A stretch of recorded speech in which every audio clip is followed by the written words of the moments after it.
이 정도면 정말 부동산 불패 신화가 맞는 것 같은데요. 엄청난 부동산 상승이 10년, 20년도 아니고 최근 2, 3년 동안 너무 빠르게 올라서 그런지 서울의 아파트를 늦게 산 사람이 패배자다. 이런 이야기도 충분히 이해가 됩니다. 현재 대한민국의 부동산 시장은 양극화 그 자체인데요.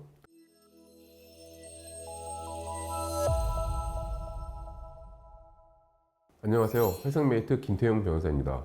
한국은행이 지난 8월에 발표한 소비자 동향조사 결과에 따르면 주택가격이 1년 후 지금보다 더 오를 것이다. 이렇게 전망한 소비자가 2년 10개월 만에 가장 많은 것으로 나타났습니다.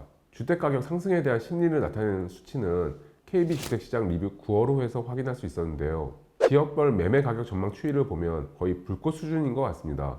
이번에 진짜 놓치면 안 되라는 불안감. 같은 회사의 누구 과장은 지난번에 영끌에서 5억 주고 산 게 9억이 됐다는데 나는 그때 3억짜리 살까 말까 고민만 했는데 그게 5억이 됐네?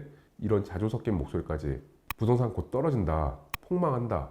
아무리 주변에서 떠들어도 결국 부동산은 오른다. 이런 믿음이 전망지수 추이에 고스란히 반영되는 것 같습니다. 실제로 한국부동산원에 따르면 서울 아파트 매매 가격은 25주 연속 오름세를 이어갔습니다. 특히 서초구, 송파구, 강남구의 주요 단지에서 신고가 거래가 이루어지고 있는데요. 강남 3구, 성동구는 이미 2020년 당시 전고점을 돌파했고요. 앞으로는 계속 레코드 하이 뿐입니다. 이 정도면 정말 부동산 불패 신화가 맞는 것 같은데요. 엄청난 부동산 상승이 10년, 20년도 아니고 최근 2, 3년 동안 너무 빠르게 올라서 그런지 서울의 아파트를 늦게 산 사람이 패배자다. 이런 이야기도 충분히 이해가 됩니다. 현재 대한민국의 부동산 시장은 양극화 그 자체인데요. 지역별 주택 매매 가격 지수 변동률을 보면 서울이 가장 높고 경기 인천은 플러스, 그 외 지역은 울산을 제외하고는 모두 마이너스를 기록하고 있습니다.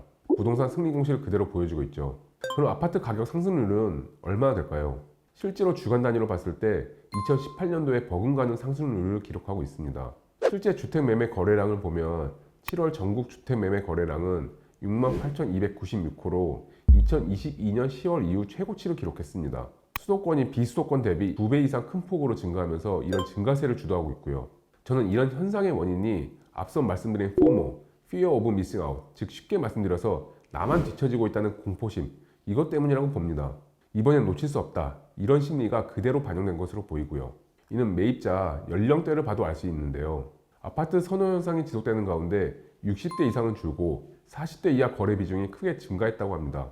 40대 이하라고 하면은 이제 20대는 거의 없고 아마 30대가 대부분일 텐데요.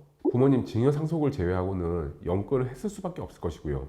이렇게 과열되고 있는 상황이다 보니까 가계부채도 역대 최고치를 찍고 있습니다. 정부는 가계부채 관리 방안으로 스트레스 DSR 2단계를 지난 9월부터 적용하기 시작했습니다. 수도권 기준으로 주택담보대출에 1.2%의 가산금리를 적용한 것인데요. 제도가 시행되기 바로 직전인 8월에는 주택담보대출이 급증하면서 2004년 이후 최대 증가폭을 기록했다고 합니다. 끝없이 상승하는 우리 아파트. 대한민국의 부동산 불패 신화 언제까지 계속될까요? 최근 정부가 가계부채 관리 강화에 확고한 의지를 보이고 있어서 일단은 대출 증가세가 둔화될 전망으로 보이기는 합니다. 그렇지만 항상 새로운 제도가 시행되면 실제 시장에서는 예상하지 못했던, 없었던 그런 현상이 생기는 경우가 많습니다.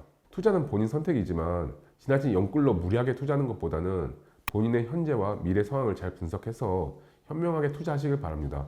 감사합니다.